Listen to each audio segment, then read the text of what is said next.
رستا ہی یہاں خود منزل ہے، ٹھوکر ہی یہاں ایک حاصل ہے، رستا ہی یہاں خود منزل ہے، ٹھوکر ہی یہاں ایک حاصل ہے۔ إن الحمد لله نحمده ونستعينه ونستغفره ونؤمن به ونتوكل عليه ونعوذ بالله من شرور أنفسنا ومن سيئات أعمالنا، من يهده الله فلا مضل له ومن يضلل فلا هادي له، وأشهد أن لا إله إلا الله وحده لا شريك له، وأشهد أن محمدًا عبده ورسوله، يا أيها الذين آمنوا اتقوا الله حق تقاته ولا تموتن إلا وأنتم مسلمون، بسم الله الرحمن الرحيم، يا أيها الناس اتقوا ربكم الذي خلقكم من نفس واحدة وخلق منها زوجها وبث منهما رجالا كثيرا ونساء، واتقوا الله الذي تساءلون به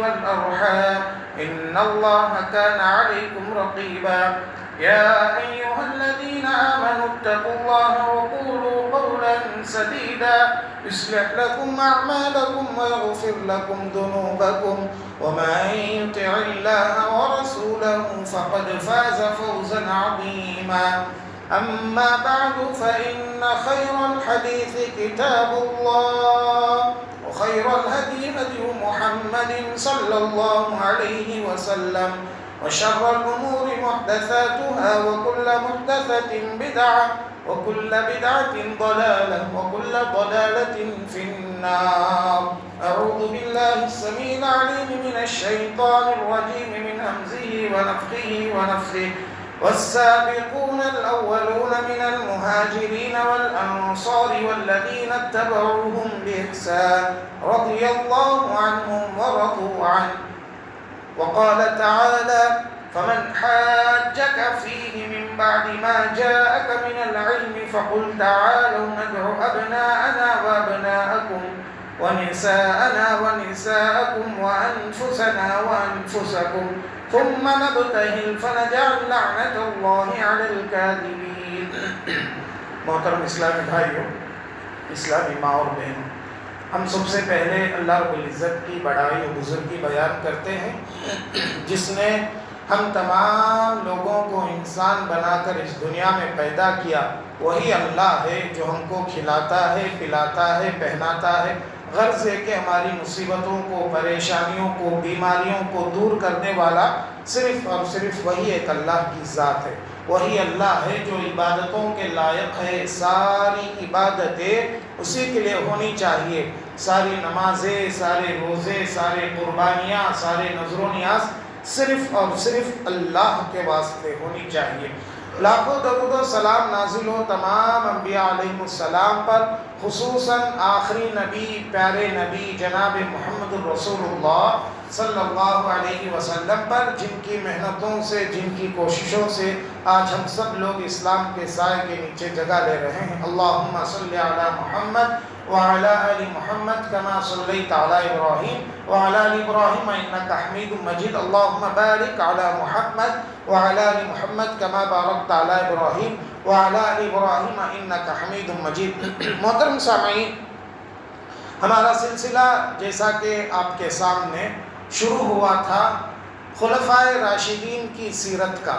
خلفائے راشدین کی سیرتوں کا جو سلسلہ شروع ہوا، اس میں سے آج آخری خلیفہ، خلیفۃ الرابع علی بن ابی طالب رضی اللہ تعالیٰ عنہ کا باقی رہ گیا ہے۔ آج آپ کے سامنے علی بن ابی طالب رضی اللہ تعالیٰ عنہ کی زندگی کے چند پہلو بیان کرنے کی میں کوشش کروں گا۔ اللہ سے دعا ہے اللہ مجھے حق بات کہنے، اس پر عمل کرنے، آپ لوگوں کو حق بات سننے، اس پر عمل کرنے کی توفیق عطا فرمائے۔ محترم اسلامی بھائیوں، اسلامی ماں و بہنوں، علی بن ابی طالب رضی اللہ تعالیٰ عنہ کی ولادت، آپ کی پیدائش بعثت سے 10 سال پہلے ہوئی، یعنی اللہ کے نبی صلی اللہ علیہ وسلم نبی بننے سے 10 سال پہلے علی رضی اللہ تعالیٰ عنہ پیدا ہوئے۔ معلوم ہوا کہ علی رضی اللہ تعالیٰ عنہ پیارے نبی صلی اللہ علیہ وسلم سے 30 سال کے چھوٹے تھے، یعنی اللہ کے نبی صلی اللہ علیہ وسلم علی سے 30 سال کے بڑے تھے، حالانکہ دونوں بھائی تھے۔ پیارے نبی صلی اللہ علیہ وسلم علی رضی اللہ تعالیٰ عنہ دونوں بھائی تھے، یعنی علی رضی اللہ تعالیٰ عنہ اللہ کے نبی صلی اللہ علیہ وسلم کے چچا کے بیٹے تھے، چچیرے بھائی تھے۔ دونوں بھائی ہونے کے باوجود عمر میں بڑا فرق تھا۔ اللہ کے نبی صلی اللہ علیہ وسلم کافی بڑے تھے علی بن ابی طالب رضی اللہ تعالیٰ عنہ سے۔ علی بن ابی طالب رضی اللہ تعالیٰ عنہ کے اندر وہ سب خصوصیات نظر آتی ہیں ہم کو جو اس سے پہلے 3 خلفائے راشدین کے اندر نظر آتی تھی۔ ابو بکر، عمر اور عثمان، ان 3 خلفائے راشدین کے اندر جو خصوصیات پائی جاتی تھی ان میں سے اکثر خصوصیات علی رضی اللہ تعالیٰ عنہ کے اندر بھی پائی جاتی تھی۔ جی، علی رضی اللہ تعالیٰ عنہ عشر مبشرہ میں سے ہیں، علی رضی اللہ تعالیٰ عنہ بدری صحابہ میں سے ہیں، علی رضی اللہ تعالیٰ عنہ علی رضی اللہ تعالیٰ عنہ بیعت رضوان کے صحابہ میں سے ہیں۔ اس طریقے سے جو پہلے گزرے ہوئے صحابہ کی جو خصوصیات تھے ان میں سے اکثر خصوصیات علی رضی اللہ تعالیٰ عنہ کے اندر بھی پائی جاتی تھی۔ علی رضی اللہ تعالیٰ عنہ کی خوش نصیبی کہیے کہ علی رضی اللہ تعالیٰ عنہ کی تربیت پیارے نبی جناب محمد الرسول اللہ صلی اللہ علیہ وسلم نے کی۔ کتنی خوش نصیبی ہے کہ ایک نبی آپ کی تربیت کر رہا ہے، ایک نبی کے تربیت میں آپ آئے۔ یہ کیسے ہوا؟ ایک ایسا وقت آیا عرب میں کہ قحط سالی آ گئی عرب کے اندر۔ قحط سالی کا مطلب بارشیں نہیں ہوئی، بارشیں نہیں ہونے کی وجہ سے لوگوں کے لیے کھانا پانی مشکل ہو گیا، تنگی کا زمانہ آ گیا۔ تو علی پیارے نبی صلی اللہ علیہ وسلم نے سوچا کہ میرے چچا ابو طالب، ان کے بہت سارے بچے تھے اور اللہ کے نبی کو اپنے چچا کا احسان بھی یاد تھا کہ ابو طالب جب اللہ کے نبی چھوٹے تھے تو اللہ کے نبی کو پالنے والے ابو طالب تھے، آپ کو کاروبار سکھانے والے ابو طالب تھے۔ آپ کی پیدائش ہونے کے بعد 8 سال سے لے کر جوانی تک اللہ کے نبی صلی اللہ علیہ وسلم ابو طالب کے تربیت میں رہے، ابو طالب نے آپ کو پالا پوسا، یہ احسان اللہ کے نبی کو یاد تھا۔ جب ابو طالب پر تنگی آئی تو پیارے نبی صلی اللہ علیہ وسلم نے اپنے دوسرے چچا عباس کے پاس گئے، جا کر کہنے لگے کہ اے عباس، کتنا اچھا ہوتا کہ ہم دونوں مل کر ابو طالب کے پاس جائیں گے اور ان کے 2 بچوں کو ہم لے لیں گے، ان کا وزن کم ہو جائے گا۔ تو دونوں اس طریقے سے گئے۔ عباس رضی اللہ تعالیٰ عنہ نے ایک بچے کو لے لیا جعفر کو، اور اللہ کے نبی صلی اللہ علیہ وسلم نے ایک بچہ علی رضی اللہ تعالیٰ عنہ کو لے لیا اپنے چچا کے وزن کو کم کرنے کے لیے۔ زیادہ بچے تھے اور زیادہ بچوں کو پالنا مشکل کا کام ہوتا تھا، اس لیے ان کے بوجھ کو کم کرنے کے لیے پیارے نبی صلی اللہ علیہ وسلم نے یہ طریقہ اپنایا کہ خود چچا کے پاس گئے، جا کر ایک لڑکے کو اپنے پاس لے کر آ گئے۔ تو جس لڑکے کو لے کر آئے انہی کا نام علی بن ابی طالب رضی اللہ تعالیٰ عنہ۔ بچپن سے علی بن ابی طالب رضی اللہ تعالیٰ عنہ کس کی پرورش میں رہے، کس کی تربیت میں رہے؟ اللہ کے نبی جناب محمد الرسول اللہ صلی اللہ علیہ وسلم کی تربیت میں رہے، اور اس تربیت کا نتیجہ بھی نکلا کہ اللہ کے نبی صلی اللہ علیہ وسلم جب نبی بنے، نبی بننے کے بعد آپ پر ایمان لانے والے جو سب سے پہلے لوگ ہیں ان میں سے علی بن ابی طالب رضی اللہ تعالیٰ عنہ کا بھی نام آتا ہے۔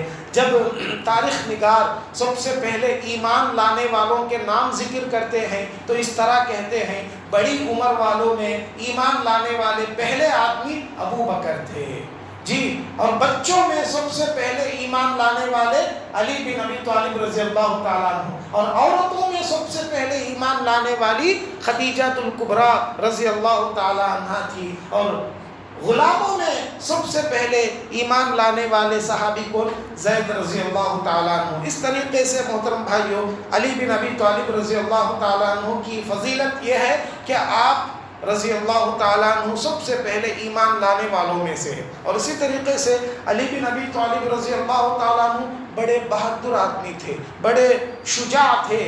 ان کی بہادری کی مثال ہجرت کے موقع پر ہم کو نظر آتی ہے۔ پیارے نبی صلی اللہ علیہ وسلم جب مکہ سے مدینہ ہجرت کرنے کا موقع آیا تو اللہ کے نبی صلی اللہ علیہ وسلم نے اپنے بستر پر کس کو سلایا؟ اپنے بستر پر کس کو سلایا؟ علی بن ابی طالب رضی اللہ تعالیٰ عنہ کو بستر پر سلائے اور سلا کر کہنے لگے اے علی میں جا رہا ہوں مدینہ اور یہ لوگوں کے امانتیں میرے پاس ہیں، مکہ والوں کے۔ اللہ کے نبی اتنے امانت دار تھے کہ مکہ کے کافر، مکہ کے مشرک بھی آپ کے پاس لا کر امانتیں رکھتے تھے، آپ تو بڑے امانت دار تھے۔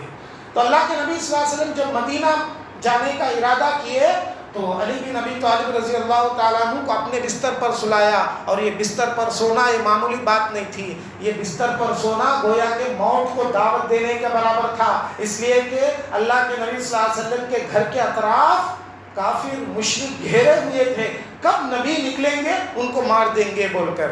لیکن اللہ کا کرنا ایسا ہوا کہ اللہ نے ان کے آنکھوں کو تھوڑی دیر کے لیے بند کر دیا، اللہ کے نبی صلی اللہ علیہ وسلم وہاں سے گزر گئے۔ بعد میں مشرکوں نے اللہ کے نبی صلی اللہ علیہ وسلم کے بستر کو دیکھا صبح ہونے کے بعد، تو بستر پر علی رضی اللہ تعالیٰ عنہ، علی رضی اللہ تعالیٰ عنہ کو لے گئے مکہ میں، مارے پیٹے، کیا کرنا جو کچھ کرنا تھا کرے، لیکن علی رضی اللہ تعالیٰ عنہ بڑی بہادری سے صبر سے کام لیے۔ تو اس سے آپ اندازہ لگا سکتے ہیں کہ علی رضی اللہ تعالیٰ عنہ کتنے بہادر آدمی تھے اور کتنے شجاع آدمی تھے۔ اور اسی طریقے سے محترم بھائیوں، علی رضی اللہ تعالیٰ عنہ کی شخصیت اگر آپ کو معلوم کرنا ہے تو جنگ تبوک میں دیکھ لیجئے، علی رضی اللہ تعالیٰ عنہ اللہ کے نبی صلی اللہ علیہ وسلم کے کتنے قریب تھے، یہ بات ہم کو سمجھ میں آتی ہے۔ پیارے نبی صلی اللہ علیہ وسلم نے جنگ تبوک کے موقع پر جب مدینے میں کسی کو نگران بنانے کا سوچا تو کس کو نگران بنایا؟ علی بن ابی طالب رضی اللہ تعالیٰ عنہ۔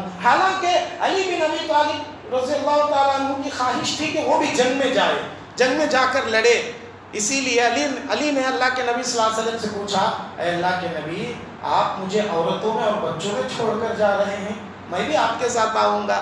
تو پیارے نبی صلی اللہ علیہ وسلم نے حضرت علی رضی اللہ تعالیٰ عنہ کو جواب دیتے ہوئے کہا اما ترضى ان تكون بمنزلة ہارون بموسیٰ، فرمایا اے علی تمہیں کیا یہ بات پسند نہیں ہے کہ تمہارا مقام وہی ہے جو ہارون کا مقام تھا موسیٰ کے لیے۔ جب موسیٰ علیہ السلام نے طور پر جانے کا ارادہ کیا، اللہ کے حکم سے جب کوہ طور پر گئے موسیٰ علیہ السلام، تو یہاں پر نگران کس کو بنا کر گئے؟ اپنے بھائی ہارون کو بنا کر گئے۔ اللہ کے نبی صلی اللہ علیہ وسلم نے اس واقعے کو یاد کر کے علی کو کہا کہ تمہارا مقام ہارون جیسا ہے، موسیٰ کے لیے جیسا ہارون تھے آج میرے لیے آپ ویسے ہیں۔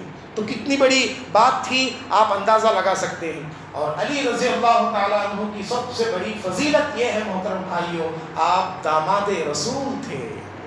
پیارے نبی صلی اللہ علیہ وسلم کی چھوٹی بیٹی لخت جگر فاطمۃ الزہرا رضی اللہ تعالیٰ عنہ کے شوہر تھے آپ، اور علی بن ابی طالب رضی اللہ تعالیٰ عنہ جب فاطمہ رضی اللہ تعالیٰ عنہ کے شوہر بنے، یہ رشتہ بڑا پیارا رشتہ تھا، محبت بڑا رشتہ تھا۔ ایک مرتبہ ایسا ہوا کہ اللہ کے نبی صلی اللہ علیہ وسلم کے پاس کچھ غلام آئے تو فاطمہ رضی اللہ تعالیٰ عنہ سے کہا گیا کہ اللہ کے نبی کے پاس غلام آئے ہیں، آپ بھی اپنے لیے یہ غلام لے کر آؤ، اس لیے کہ آپ کے ہاتھوں میں چھالے آ گئے ہیں، کام کرتے کرتے آپ کے ہاتھوں میں چھالے آ گئے ہیں، چکی پیستے پیستے آپ بھی جاؤ، جا کر اپنے ابا کے پاس سے غلام لے کر آؤ۔ پیارے نبی صلی اللہ علیہ وسلم کے پاس بیٹی آئی، سگی بیٹی، انصاف ملاحظہ کرو، انصاف۔ اللہ کے نبی صلی اللہ علیہ وسلم نے بیٹی سے کہا اے فاطمہ صحیح بات ہے میرے پاس کچھ غلام آئے ہوئے ہیں، لیکن تجھ سے بھی زیادہ ضرورت مند یہ صفہ والے ہیں، تجھ سے بھی زیادہ ضرورت مند یہ صفہ والے۔ یہ صفہ والے کون تھے؟ جن کے پاس رہنے کے لیے گھر نہیں تھا، کھانے کے لیے کھانا نہیں تھا، ان کا گھر یہ مسجد کا چبوترا تھا، وہی بیٹھے رہتے تھے، کچھ آتا تو کھا لیتے نہیں تو ایسے ہی بھوکے رہتے تھے۔ یہ صفہ والے، اللہ کے نبی صلی اللہ علیہ وسلم نے جب غلام آئے تو صفہ والوں کو یاد کیا، اس لیے کہ سب سے زیادہ ضرورت مند وہ لوگ ہیں۔ تو اللہ کے نبی صلی اللہ علیہ وسلم نے اپنی بیٹی سے کہا کہ اے پیاری بیٹی تجھ سے زیادہ ضرورت مند وہ صفہ والے ہیں، میں صفہ والوں کو غلام دیتا ہوں۔ اور پھر اللہ کے نبی نے فاطمہ رضی اللہ تعالیٰ عنہ سے کہا کہ تیرے جسم کی جو تھکاوٹ ہے، اس تھکاوٹ کو دور کرنے کا ایک وظیفہ میں بتلاتا ہوں۔ وہ کیا ہے؟ رات میں جب سونے کے لیے تو بستر پر جاتی ہے تو 33 مرتبہ سبحان اللہ، 33 مرتبہ الحمدللہ اور 34 مرتبہ اللہ اکبر، یہ تسبیح کا ورد کر لے، تیرے جسم کی تھکاوٹ دور ہو جائے گی۔ اس کو تسبیح فاطمی کہتے ہیں۔ علی رضی اللہ تعالیٰ عنہ نے جب سے اللہ کے نبی صلی اللہ علیہ وسلم کی یہ حدیث سنی تو علی رضی اللہ تعالیٰ عنہ کہتے ہیں کہ میں جب سے یہ حدیث کو سنا آج تک یعنی موت تک اللہ کے نبی علی رضی اللہ تعالیٰ عنہ یہ تسبیح نہیں چھوڑے۔ سونے کے لیے جب بھی بستر پر جاتے ضرور یہ تسبیح پڑھتے، تسبیح پڑھ کر سوتے تھے۔ کسی نے علی سے پوچھا جنگ صفین کی رات بھی آپ نے یہ تسبیح پڑھی؟ جنگ صفین ایک ایسا موقع آ گیا تھا، صحابہ کے سامنے آ گئے تھے، صحابہ کے بیچ میں لڑائیاں جھگڑے ہو گئے تھے، ایک پلاننگ سے یہودیوں کے پلاننگ سے یہ سب ہوا تھا، وہ ایک الگ واقعہ ہے۔ تو لوگوں نے پوچھا کہ صفین کی رات آپ نے تسبیح پڑھی؟ اس لیے کہ وہ صفین کی رات بہت خطرناک رات تھی، کیا ہوگا معلوم نہیں۔ تو پوچھا گیا کہ صفین کی رات بھی آپ نے پڑھا؟ تو علی رضی اللہ تعالیٰ عنہ جواب دیا ہاں میں صفین کے رات کو بھی یہ تسبیح پڑھ کر سویا۔ اللہ اکبر۔ تو جب سے علی بن ابی طالب رضی اللہ تعالیٰ عنہ نے یہ تسبیح فاطمی کی حدیث سنی برابر اس پر عمل کرتے رہے۔ یاد رکھ لیجئے مردوں کے لیے بھی اور عورتوں کے لیے بھی گھر کی تھکاوٹ، کاروبار کی تھکاوٹ، صبح سے شام تک کام کر کے جب تھک جاتے ہیں، بستر پر جب لیٹتے ہیں تو یہ لیٹتے وقت لیٹنے کے بعد یہ تسبیح پڑھ لیجئے، سبحان اللہ 33 مرتبہ، الحمدللہ 33 مرتبہ، اللہ اکبر 34 مرتبہ۔ یہ تسبیح جب آپ پڑھ لیں گے تو کیا ہوگا؟ آپ کی تھکاوٹ اللہ کے حکم سے دور ہو جائے گی۔ اور اسی طریقے سے محترم بھائیوں، علی بن ابی طالب رضی اللہ تعالیٰ عنہ کی زندگی کے بارے میں ہم بات کر رہے ہیں تو یاد رکھ لیجئے علی بن ابی طالب رضی اللہ تعالیٰ عنہ بڑے انصاف پسند خلیفہ بنے، بڑے انصاف پسند خلیفہ بنے۔ ویسے تو سارے صحابہ انصاف کرنے والے تھے، ہر صحابی بڑا انصاف پسند تھا، یہاں پر علی رضی اللہ تعالیٰ عنہ کی بات چل رہی ہے تو ان کے خلافت کے زمانے کا ایک واقعہ انصاف کا آپ کے سامنے میں پیش کرتا ہوں۔ دیکھیے کہ ایک مرتبہ ایسا ہوا کہ علی بن ابی طالب رضی اللہ تعالیٰ عنہ کا زرہ گم ہو گیا۔ زرہ کس کو بولتے؟ جنگی لباس، جنگ کرنے کے لیے جاتے وقت جو کپڑے پہنتے اس کو زرہ بولتے۔ تو ایک مرتبہ علی بن ابی طالب رضی اللہ تعالیٰ عنہ کا زرہ گم ہو گیا اور وہ زرہ کس نے چرائی؟ ایک عیسائی نے لے لی، یہ عیسائی نے لے لی۔ ایک مرتبہ علی رضی اللہ تعالیٰ عنہ نے عیسائی کے پاس وہ زرہ دیکھ لی، علی نے کہا یہ میرا ہے، عیسائی کہنے لگا نہیں یہ تو تمہارا نہیں، یہ میرا ہے۔ علی نے کہا نہیں میرا ہے، عیسائی نے کہا نہیں میرا ہے۔ اب دونوں کا فیصلہ کورٹ میں گیا، کورٹ میں جانے کے بعد وہ زمانے کے جو جج تھے قاضی عیاض، عمر بن خطاب رضی اللہ تعالیٰ عنہ نے اپنے زمانے میں ان کو جج بنایا تھا، اور جب علی خلیفہ بنے علی نے ان کو برابر جج باقی رکھا، بہت بڑے انصاف پسند جج تھے۔ تو دونوں گئے، ایک طرف خلیفہ امیر المومنین، پورے علاقے کو چلانے والا امیر المومنین کورٹ میں کھڑا ہوا ہے، دوسرے طرف ایک عیسائی۔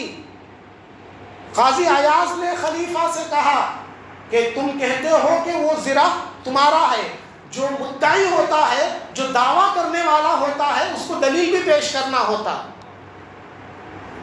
جو دعویٰ کرنے والا ہے اس کو گواہ بھی پیش کرنا ضروری ہوتا ہے۔ اب یہ زرہ میرا ہے بول کر کون بولتے ہیں؟ علی رضی اللہ تعالیٰ عنہ، اور علی کو گواہ پیش کرنا ضروری ہے۔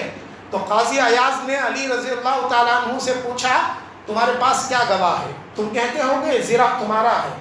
علی رضی اللہ تعالیٰ عنہ نے دونوں کو بلایا گواہی کے طور پہ، دو مرد مانے رہنا نا، دونوں آئے، ایک ان کے بیٹے حسن، دوسرے ان کے غلام۔ قاضی عیاض نے کہا کہ اے امیر المومنین، کیا آپ کو معلوم نہیں کہ غلام کی گواہی تو قبول ہے لیکن آپ کے سگے بیٹے حسن کی گواہی قبول نہیں کی جائے گی، اس لیے کہ باپ کے حق میں بیٹے کی گواہی نہیں چلے گی، یہ آپ جانتے ہیں۔ اور پھر قاضی ایاز نے فیصلہ سنایا اور وہ زرہ عیسائی کو دے دیا، اس لیے کہ ان کے پاس گواہ نہیں تھے۔ یہ انصاف دیکھا کون؟ عیسائی۔ یہ انصاف دیکھ کر قاضی ایاز کے سامنے آ گیا، آ کر کہنے لگا یہ کیسا انصاف ہے، یہ کیسا انصاف ہے کہ ایک امیر المومنین کے خلاف بھی اگر ان کے پاس گواہی نہیں ہے تو ان کے خلاف بھی فیصلہ ہوتا ہے۔ آج تک میں ایسا انصاف نہیں دیکھا، بول کر وہی کھڑے ہو کر کلمہ شہادت اشہد ان لا الہ الا اللہ واشہد ان محمدا عبدہ ورسولہ کلمہ پڑھ کر مسلمان ہو گیا۔ علی بن ابی طالب رضی اللہ تعالیٰ عنہ کے پاس آیا، آ کر کہنے لگا اے امیر المومنین یہ زرہ آپ کی تھی، میں لے لیا تھا، صحیح بات یہ ہے کہ یہ آپ کی ہے، آپ کی زرہ آپ لے لو۔ علی بن ابی طالب رضی اللہ تعالیٰ عنہ نے کہا کہ تیرے اسلام قبول کرنے سے میں آج بہت خوش ہوں، میرے طرف سے میری زرہ تجھے گفٹ ہے، تحفہ ہے، رکھ لے لے لے۔ تو آپ اندازہ لگا سکتے ہیں کہ انہوں نے کیسی حکومت بنائی تھی، کیسا چلایا تھا حکومت کو، ان کے خلاف بھی فیصلہ ہوتا تھا تو خاموش ہو جاتے تھے۔ تو یہ علی بن ابی طالب رضی اللہ تعالیٰ عنہ کا انصاف تھا۔ بہت سارے واقعات، ایک مثال میں آپ کو دیا۔ اور علی بن ابی طالب رضی اللہ تعالیٰ عنہ بڑے فقیہ تھے، قرآن اور حدیث کا علم ان کے پاس بہت زیادہ تھا، قرآن اور حدیث کا علم بہت صحیح طریقے سے سمجھتے تھے۔ وہ خود اپنے بارے میں کہتے ہیں مجھے قرآن کے ہر آیت کے بارے میں معلوم ہے کہ وہ کس موقع پر نازل ہوئی اور کہاں نازل ہوئی، میں جانتا ہوں۔ اور ان کی فقاہت کا ایک واقعہ بھی سن لیجئے چلتے چلتے کہ قرآن اور حدیث کا علم ان کے پاس کتنا زیادہ تھا، اللہ نے ان کو دین کی کیسی سمجھ عطا کی تھی، یہ بھی سن لیجئے۔ ایک مرتبہ عہد خلافت عمر رضی اللہ تعالیٰ عنہ کے زمانے میں، عمر رضی اللہ تعالیٰ عنہ کے زمانے خلافت کا واقعہ ہے، ایک عورت آئی جس کی 6 مہینے میں زچگی ہو گئی تھی، 6 مہینے میں بچہ پیدا ہو گیا تھا۔ لوگ اس عورت کے بارے میں طرح طرح کی باتیں بولنے لگے، طرح طرح کا گمان کرنے لگے، ہاں یہ کیسے ہو گیا، 6 مہینے میں زچگی کیسے ہو گئی۔ اب اس عورت کے بارے میں گمان آنے لگا، اب یہ غلطی کر کے بچہ پیدا کری کیا بول کر اب اس کو سزا دینا ہے نا، اگر غلطی کر کے بچہ پیدا ہوا تو۔ یہ فیصلہ آیا کس کے پاس؟ عمر رضی اللہ تعالیٰ عنہ کے پاس۔ عمر رضی اللہ تعالیٰ عنہ کے پاس جب یہ فیصلہ پہنچا تو عمر رضی اللہ تعالیٰ عنہ نے شورا کمیٹی بٹھائی، اور وہ شورا کمیٹی میں علی بن ابی طالب رضی اللہ تعالیٰ عنہ بھی تھے۔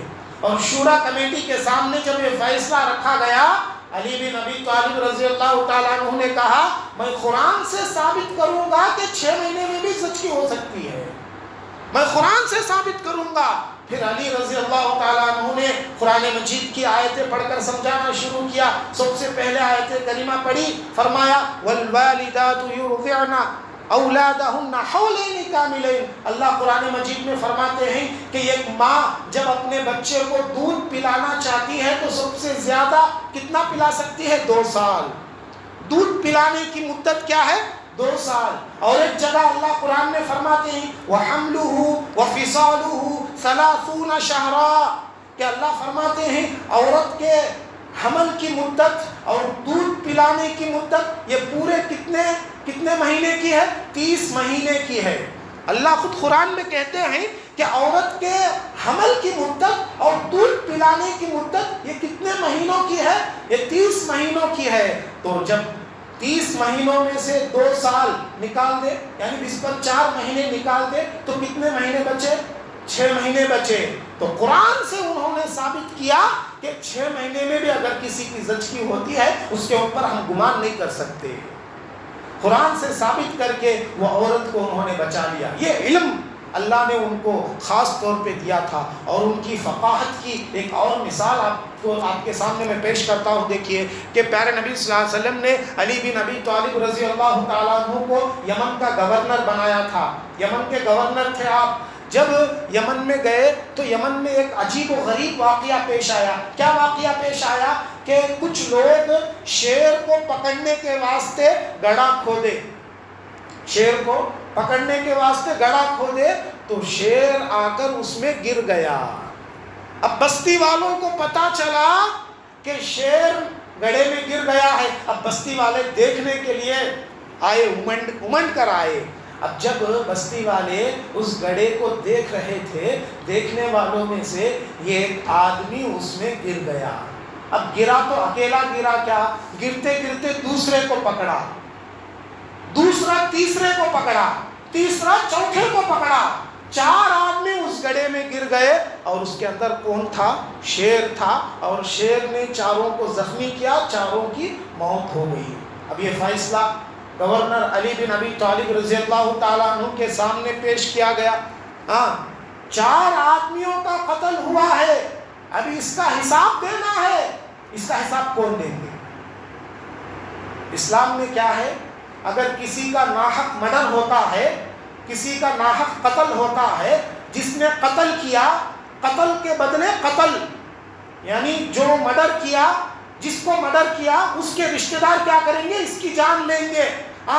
رشتہ دار کہتے ہیں چھوڑو بھائی, ہم اس کی جان تو نہیں لیتے, معاف کر دیتے ہیں. بولے تو اسلام کہتا ہے دیت لے سکتے. ایک جان کے بدلے 100 اونٹ, ایک جان کے بدلے 100 اونٹ اسلام نے فکس کیا ہے. اب فیصلہ آیا علی بن ابی طالب رضی اللہ تعالیٰ عنہ کے پاس, اب دیت دینا ہے. 4 لوگوں کی موت ہوئی ہے, اب وہ دیت کون ادا کریں گے؟ گڑھے میں گر کر مرے, اب دیت کون ادا کریں گے؟ کتنا کنفیوز ہے. سوچے تو علی بن ابی طالب, اللہ نے ان کو بڑی سمجھ عطا کی تھی.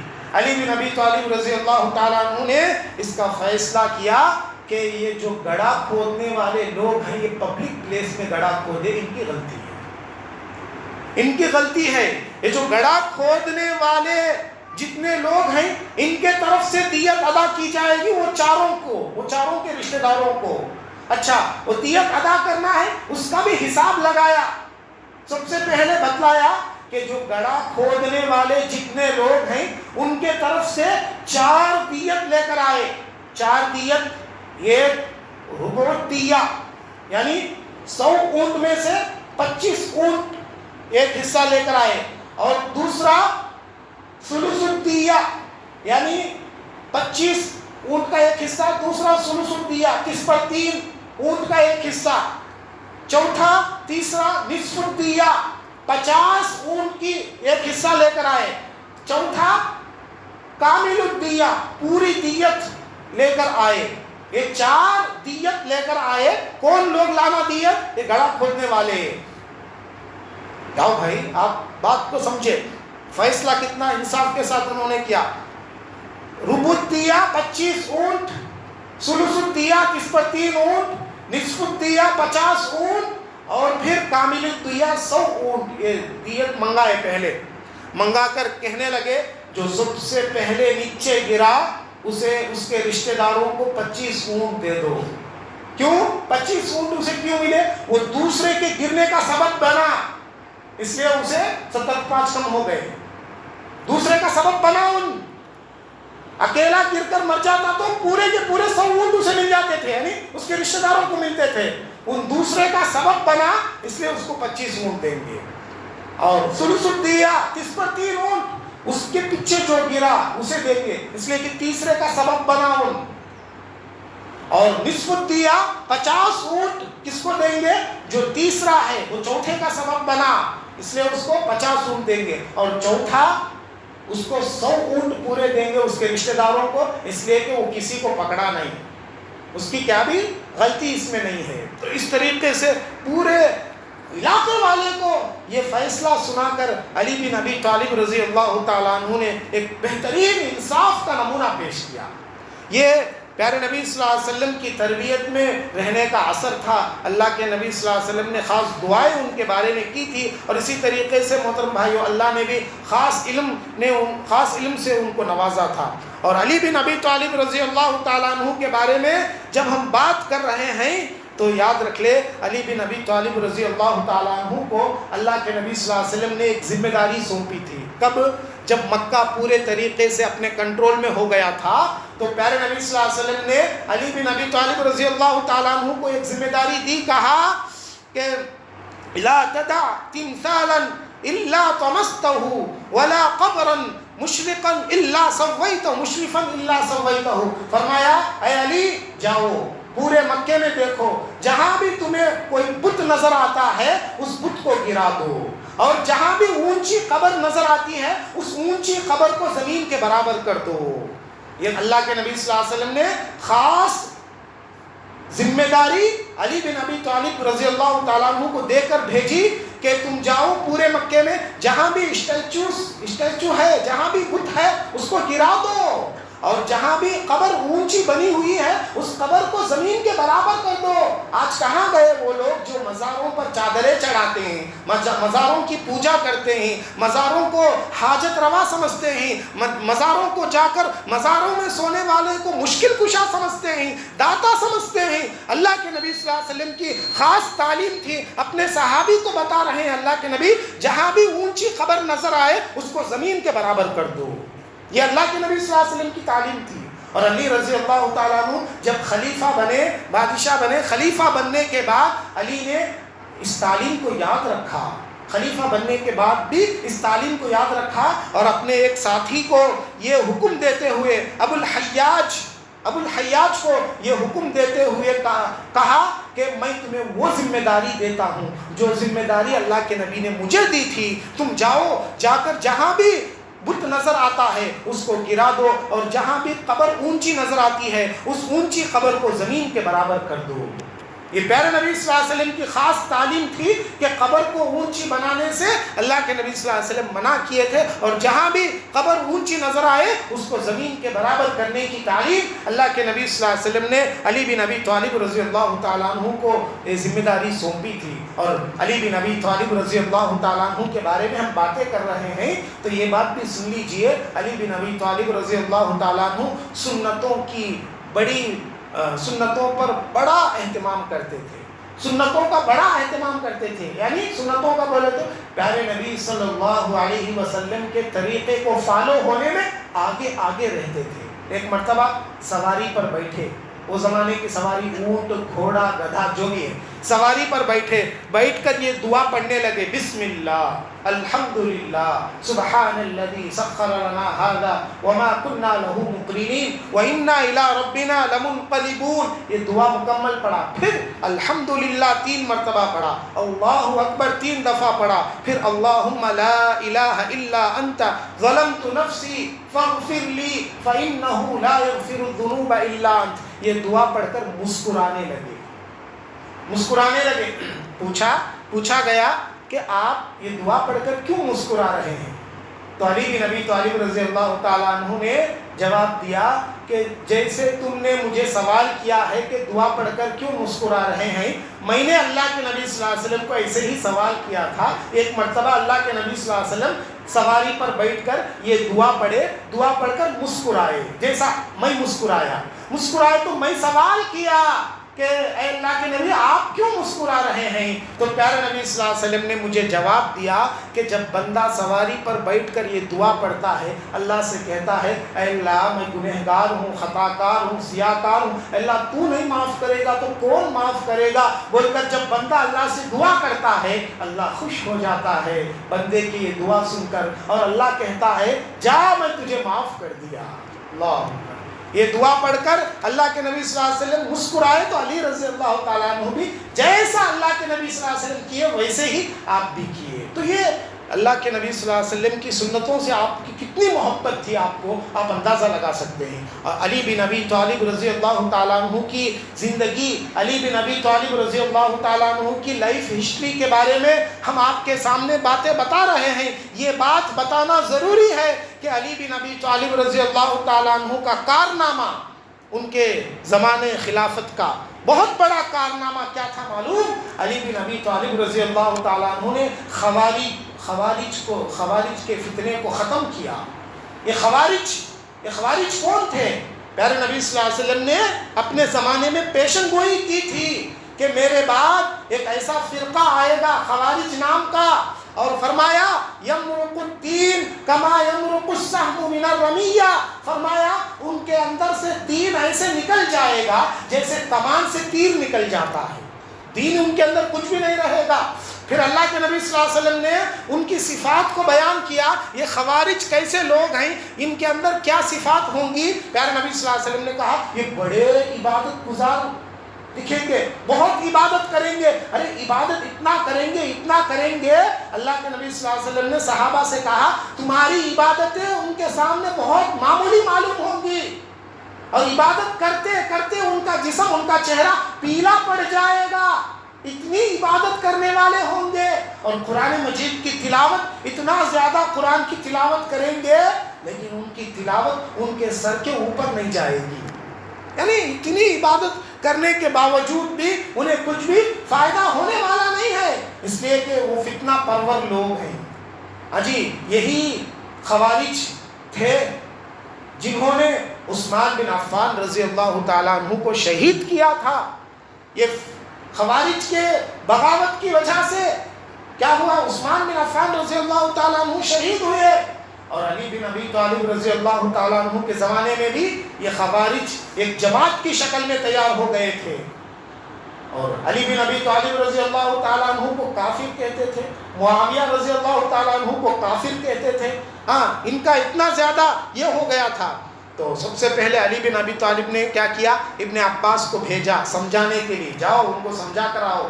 ابن عباس رضی اللہ تعالیٰ عنہ گئے، جا کر ان کو سمجھایا، ان کے جو بھی اشکالات، جو بھی سوالات، ہر سوال کا بہترین انداز میں جواب دیا، اور عبداللہ بن عباس رضی اللہ تعالیٰ عنہ نے، اور عبداللہ بن عباس رضی اللہ تعالیٰ عنہ کے جواب کو سن کر بہت سارے خوارج توبہ کر لیے، پھر اسلام میں آ گئے بہت سارے لوگ، لیکن اور بھی بہت سارے لوگ باقی رہ گئے تھے، اور ان کا فتنہ اتنا بڑھ رہا تھا کہ ان کو ختم کرنا ضروری تھا۔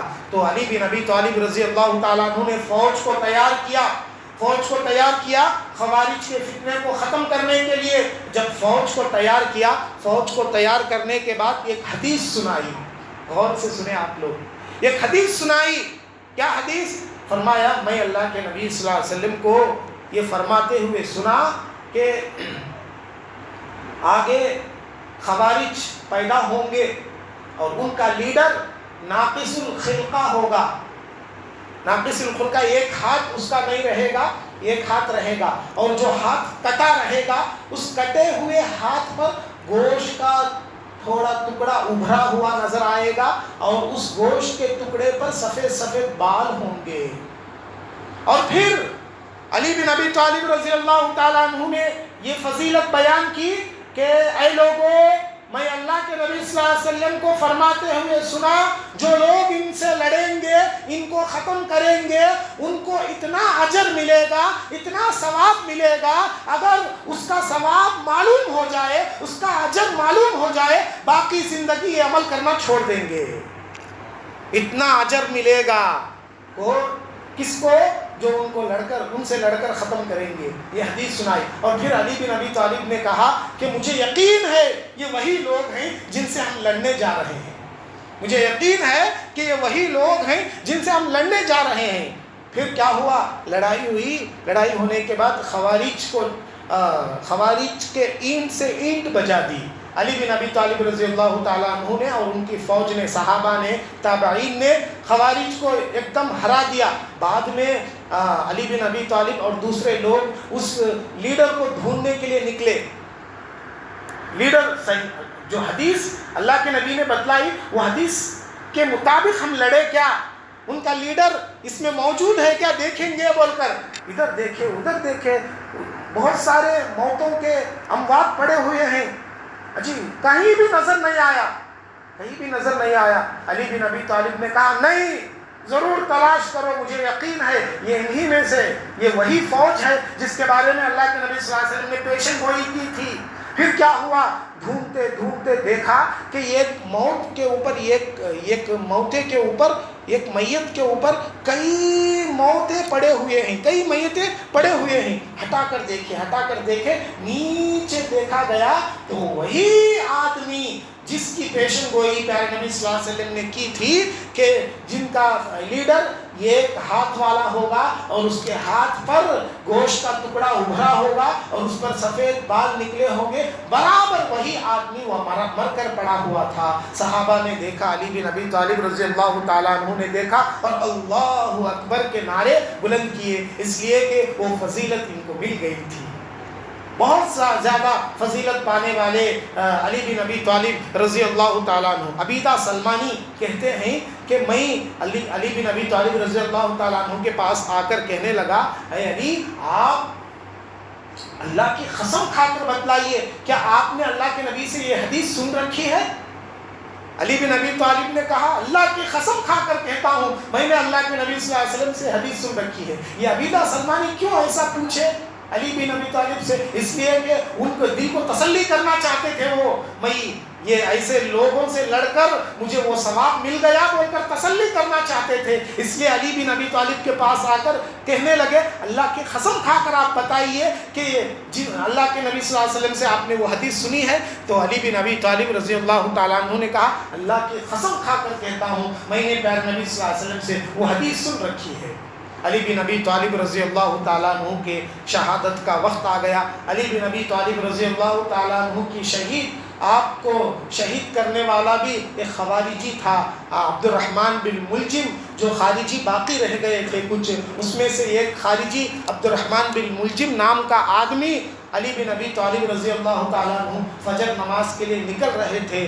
فجر نماز کو جب جا رہے تھے، آپ کو جاتے وقت پہلے سے ہی طاق میں تھا، طاق میں بیٹھا ہوا تھا، آپ کو شہید کرنے کے لیے آیا، آپ پر حملہ کیا، تو اس طریقے سے علی بن ابی طالب رضی اللہ تعالیٰ عنہ شہید ہو گئے۔ محترم بھائیوں، آخری میں ایک بات بتا کر اپنی گفتگو ختم کرنے کی کوشش کروں گا۔ علی بن ابی طالب رضی اللہ تعالیٰ عنہ کے نام پر یہ شیعہ جو جھوٹ پھیلاتے ہیں، اس سے ہم کو پرہیز کرنا ہے۔ شیعہ علی بن ابی طالب اور دوسرے صحابہ کے درمیان دشمنی کی بات کر کے مسلمانوں کے درمیان بدگمانی پیدا کرتے ہیں صحابہ کے بارے میں۔ وہ کہتے ہیں، کیا کہتے ہیں شیعہ؟ ابو بکر، عمر اور عثمان یہ تینوں ظلم کر کے علی کی خلافت کو چھین لیے۔ خلیفہ سب سے پہلے کس کو بننا تھا؟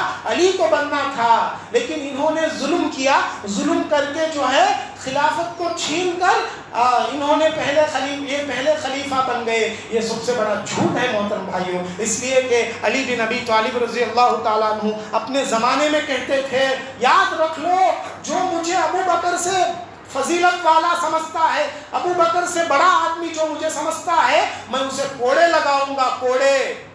ابو بکر سے فضیلت والا نہیں میں۔ اپنے زمانے میں علی بن ابی طالب رضی اللہ تعالیٰ عنہ بولتے تھے۔ اور یاد رکھ لو، اگر تھوڑی دیر کے لیے اگر مان لیں گے کہ علی میں اور دوسرے صحابہ میں دشمنی تھی، نعوذ باللہ، ایسا تو نہیں، اگر تھوڑی دیر کے لیے مان لیں گے تو یہ بات ان کے کتابوں سے غلط ثابت کر سکتے، شیعہ کی کتابوں سے۔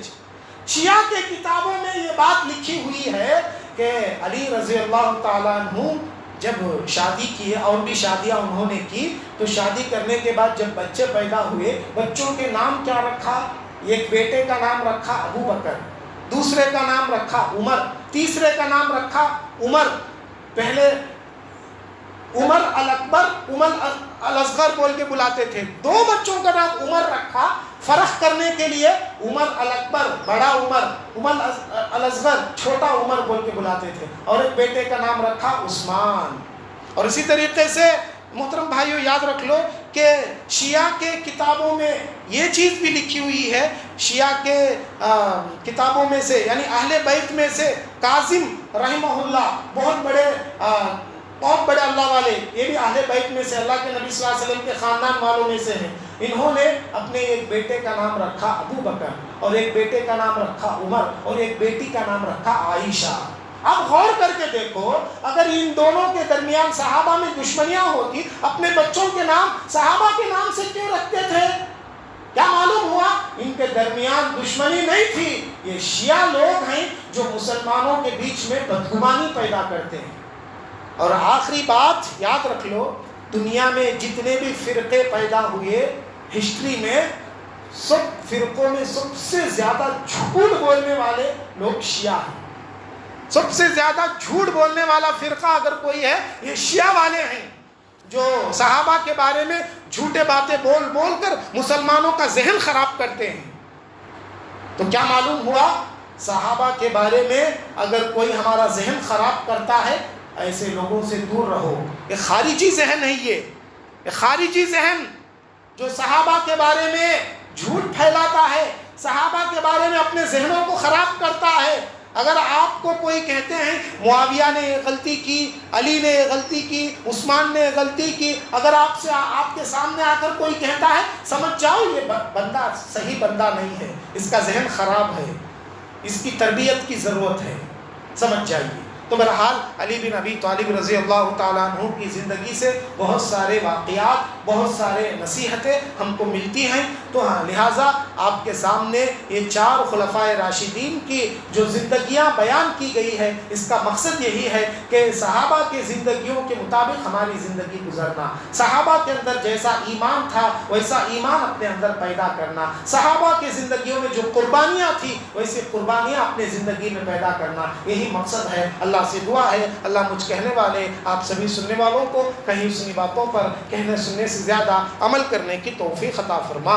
اللہ ہم کو جب تک اس دنیا میں باقی رکھ، ایمان کی حالت میں باقی رکھ، جب ہم کو اس دنیا سے لے لے تو ایمان کی حالت میں لے لے۔ بارک اللہ لنا ولکم فی القرآن العظیم ونفعنا وإیاکم بما فیہ من الآیات والذکر الحکیم، انہ تعالی جواد